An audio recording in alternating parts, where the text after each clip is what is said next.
सर्वप्रथम सर्वांना जय शिवराय। मित्रांनो, आज आहे 3 ऑगस्ट, पण आपण 4 ऑगस्ट पासून शेतकऱ्यांच्या फवारणीचं नियोजन तर त्याच पद्धतीनं सध्या तुम्हाला मी सांगितल्याप्रमाणे 3 तारखेपासून जो जोर वाढलेला आहे मराठवाड्यामध्ये आणि त्याचबरोबर दक्षिण महाराष्ट्रातल्या काही बहुतांश भागांमध्ये स्थानिक लेवलच्या वातावरणासारखी निर्मिती झाली आणि तिथे पाऊस मुसळधार सर कोसळत आहे। असे काही मोजक्या भागांची व्हिडिओ आपल्यापर्यंत पोहोचलेत। अखेर त्या 3 ऑगस्टला ती सुरुवात झाली आहे। 4 ऑगस्ट पासून तर पुढे 7-8 तारखेपर्यंत 8 ऑगस्ट पर्यंत फवारणीचं नियोजनही पाहणार आहोत। त्यानंतर शेवटच्या आठवड्यामध्ये जो पराक्रम घडणार आहे त्याबद्दलही बोलणार आहोत आणि परतीच्या पावसाबद्दल जे तुम्हाला रिपोर्ट दिलाय त्याचंही थोडक्यात विश्लेषण आपण करूयात। ह्या मॅपच्या सहाय्याने आणि दुसऱ्या मॅपच्या सहाय्याने जिल्ह्यावरती मार्किंग करत तुमचं पूर्ण प्रश्नांची उत्तरे आपण आज घेऊयात। सध्या तुम्हाला जे पाहायला मिळते फोरकास्ट सिस्टीम विंड डायरेक्शन, याच डायरेक्शन प्रमाणे आपल्या या मराठवाड्याच्या भागांमध्ये बाष्प ढकलत आणून ते स्थिरवण्याचं काम सध्या मान्सूनचे वारे करतायत। त्यामुळे 3 तारखेला जसं नांदेड वगैरे भागांमध्ये लातूरमध्ये घडलंय त्याची पुनरावृत्ती सुद्धा 4 किंवा 5 तारखेला दोन्ही दिवसात घडू शकते।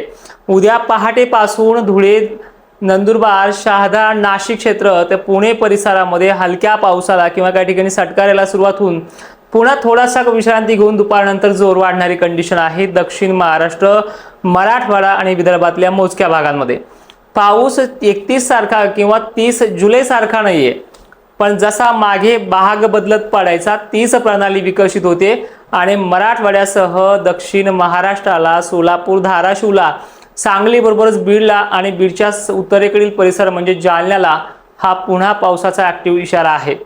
या पावसामध्ये स्थानिक वातावरणासारखी वळिवाच्या पावसासारखी जी काही प्रणाली आहे ही 6 ऑगस्ट पर्यंत 7 ऑगस्ट पर्यंत टिकून आहे। त्यानंतर ही फटकारी बिटकारी चालू राहतील पूर्व विदर्भामध्ये, खानदेशमध्ये, यामध्ये।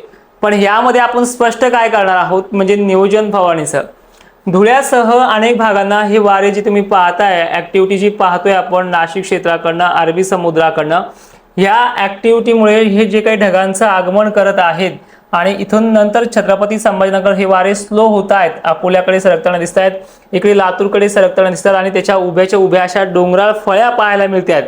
म्हणजे अशा आडवी फळी काही भागांमध्ये, पण उभ्या फळ्या ज्या आपल्या साईडनी, ह्या साईडनी, त्या साईडनी जसं आपण म्हणतो या साईडने गेला आभार, त्या पद्धतीच्या फळ्या होण्यासाठी वारे काही काही ठिकाणी एकत्र येतात। तो भाग म्हणजे नांदेडचा उत्तरेकडील, लातूरचा अनेक भाग आणि इकडे मंठा वगैरे परिसरात देखील आपल्याला पाहायला मिळाला। सेम कंडिशन उद्या पण आहे, पण भाग बदलून आहे। त्यामुळे ह्या भागांमध्ये पावसाची रेलचेल हे पुढचे 4-5 दिवस आहे। फवारणी करताना सकाळी जर कडक ऊन असेल तर तिथे पाऊस लवकर सटकारा देऊ शकतो। ह्युमिडिटीची लेवल वाढल्यामुळे त्या भागात ढगांचं आगमन प्रचंड प्रमाणात वाढून तिथे फटकारे बिटकारे पडतील। बाकी काय मोठं नुकसान होणार नाही, फक्त काय होईल पावसामुळे फवाऱ्याचं औषध जे आहे ते तिथे खराब होऊ शकतं, हे मात्र आपल्याला खबरदारी घ्यायची। आणि दुसरं म्हणजे ज्या भागांना चांगला झालाय त्यांची वापसामूळ करणारी कंडिशन ही मराठवाड्यातल्या भागांची सुद्धा आहे। दक्षिण महाराष्ट्रात आवश्यकता आहे तो ठोक पाऊस 17 ऑगस्ट नंतर सुद्धा आहे आणि परतीचा पाऊस 12 सप्टेंबर पासूनही सुरू होतोय। यांच्या भागातली जी दुष्काळी चिंता आहे ती मिटणारच आहे, पण सध्या 6-7 दिवस शेतकऱ्यांना फवारणीचे कामं वगैरे कामं करायला हे अडथळे घालू शकतो, ही याच्यामध्ये झालेली साध्यता आहे। आता पुढचा आपण बघूयात, हा परिसर जो आहे कोल्हापूर, ह्या मुंबईसह पुण्याला, साताऱ्याला, घाटमाथ्याला या परिसराला हा पाऊस जो आहे जोर वाढणार आहे।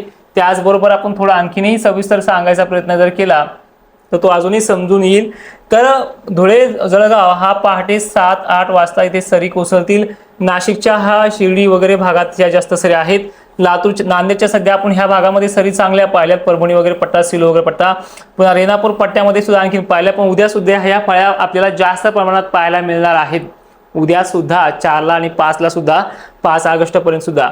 तर पंढरपूर पासून सोलापूरला हे जे काही फटकारे पडणार आहेत हे काही ठिकाणी जास्त असतील, काही ठिकाणी कमी असतील।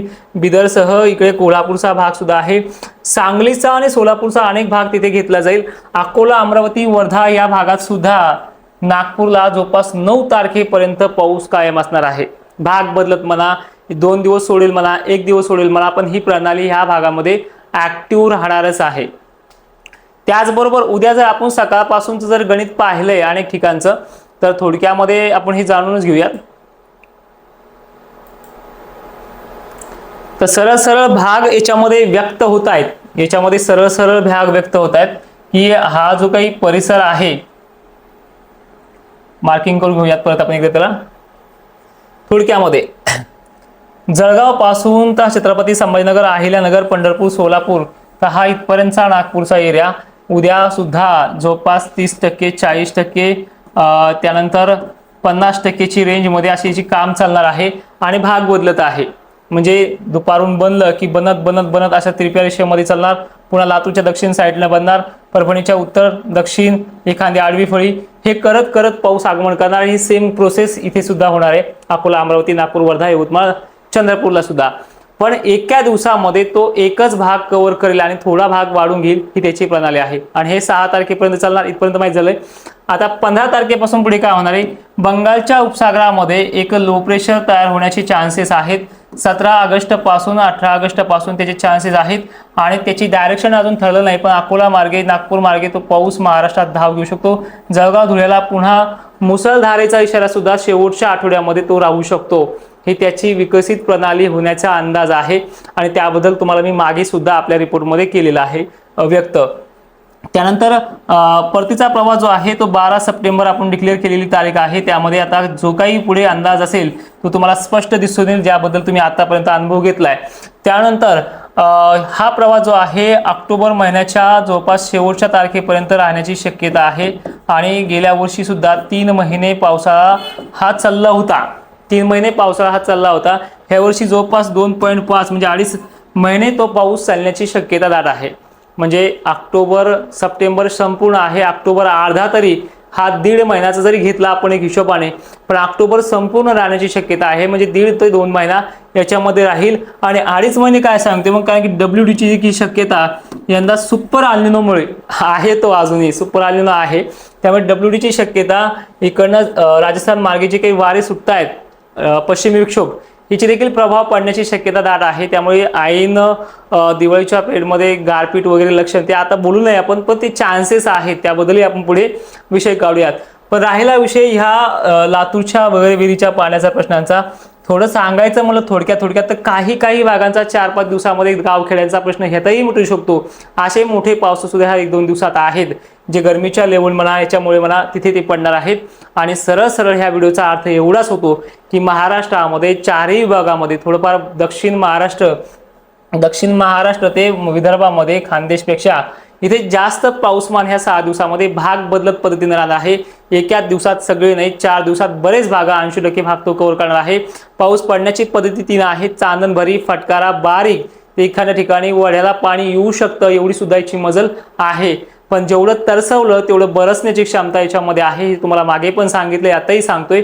पण हा व्हिडिओ संपूर्ण पाहायला आहे, याच्यामध्ये तुम्हाला आणखीन कुठल्या गोष्टीवरती हा व्हिडिओ बनवायचा आहे, कारण की माझा दुसरा जो व्हिडिओ येणार आहे धरण प्रकल्प संदर्भामध्ये, जो अनेक शेतकरी विचारतोय, त्या धरण प्रकल्पाच्या बाबतीत आपण बोलून तो व्हिडिओ कसा पुढच्या परतीच्या पावसावरती परिणात्मक बदल करून त्या धरणावरती कसा स्त्रोत फ्लो वाढू शकतो. जर जायकवाडीचा आपण कंप्लीटच केला तो विषय 86% भरला आहे, तो ते आता गोदाकाठच्या शेतकऱ्यांना इशारा पण दिलाय. तर ह्यापैकी ह्या धरणांचं देखील तुम्हाला सांगितलेलं आहे. पण तरी सुद्धा परतीच्या पावसामध्ये हे धरणं ओव्हरफ्लो सुद्धा होतील आणि चांगल्या पद्धतीने होतील, हे तुम्हाला आश्वासित करतो. आणि ही आशा कंप्लीट करण्याची देखील क्षमता परमेश्वरात आहेच आणि ते देखील तुम्हाला पाहायला मिळेल.